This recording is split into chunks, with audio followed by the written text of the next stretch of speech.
What is going on, everybody? Welcome back to another Raw review. This one is from July 3rd, 1995. Tonight we are getting Sid and Bam Bam Bigelow, who say some words to start off the show, and Bam Bam saying he will set Sid on fire. You know why? Because I'm a wizard. Jerry Lawler also back on commentary after last week being at the dentist office. He drinks a bottle of mouthwash, which I'm not a dentist, but I don't think you're supposed to be swallowing that stuff. The first match of the show is 123 Kid, aka the Stickman, taking on Mike Bell. The Kid picks up the win after a spinning leg kick and does a roll up instead of just going for a regular cover. Todd Pettengill gives us a In Your House update. New match announced being Shawn Michaels versus Jeff Jarrett for the Intercontinental title. Coming off the altercation from last week's match between Jarrett and Savio. Also, we have the Roadie versus 123 Kid, and the tag champions will defend against Lex Luger and the British Bulldog. Supposedly, Jeff Jarrett will be finally making his singing debut at the pay per view as well, which I think is different from what we see here. A music video for Jeff Jarrett's song With My Baby Tonight, which I would play, but we all know some random music group somewhere is going to claim it as if it was theirs.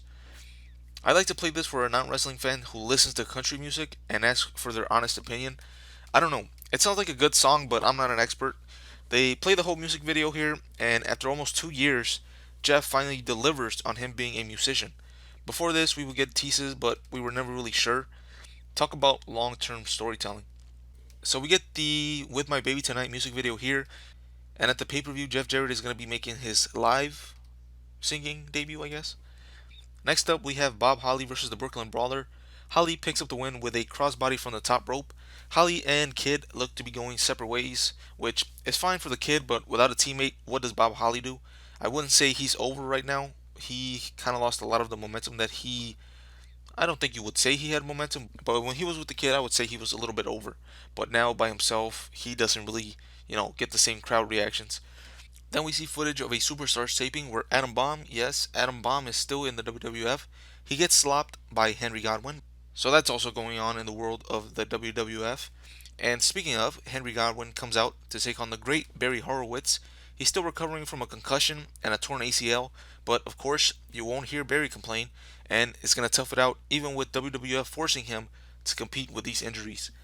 Henry Godwinn might play a dumb farmer, but he knew that Horowitz had a concussion and targeted the head.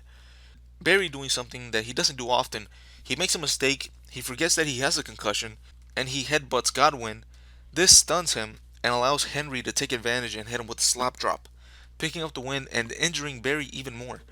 I'm sorry, but Horowitz needs to stop and recover to 100%. You got guys going into business for themselves, and it's not only costing him wins, but his health too. He's got amazing talent, but he's not going to be able to show it until he takes some time to heal up.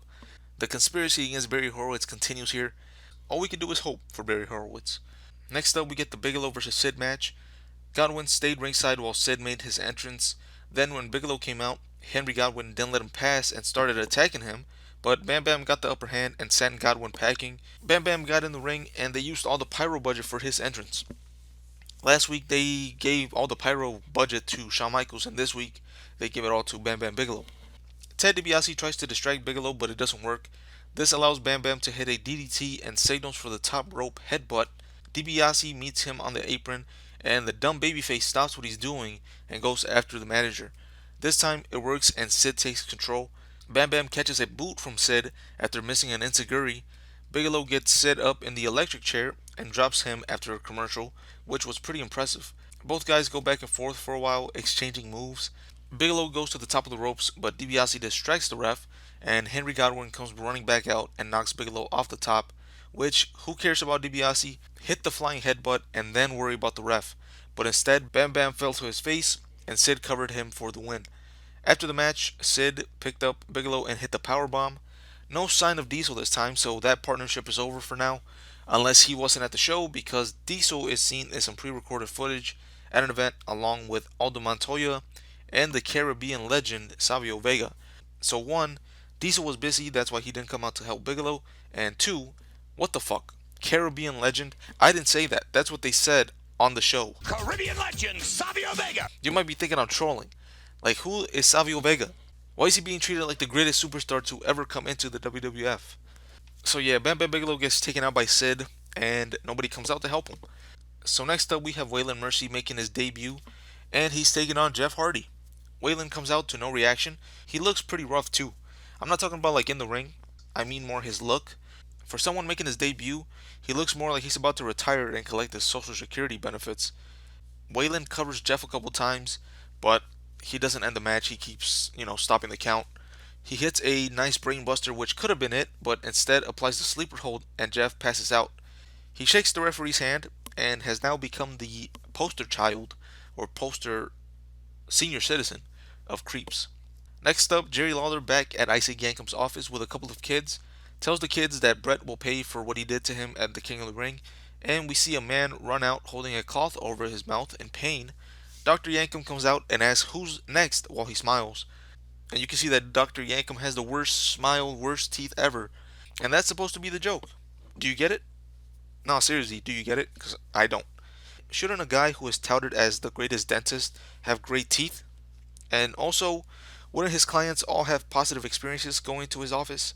I get that the stereotype for going to the dentist is that it's the worst thing in the world, but if you're the world's greatest dentist, you would actually be the one that everyone loves to go to. Or am I wrong?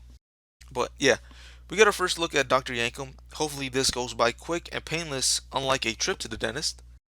We see a recap of the Bigelow and Sid match as the show ends. The show is going to get a good grade. We get the debut of Jarrett's music video, the debut of Waylon Mercy, who had a decent showcase match. He had some good moves, and Jeff Hardy doing a good job selling for him. The legend Barry Horowitz was on the episode, and Bam Bam vs Sid was all right for what it was. It wasn't boring. Even with that ending, it was fine for a Raw TV match. Not a terrible episode by any means. So yeah, with that being said, I am out.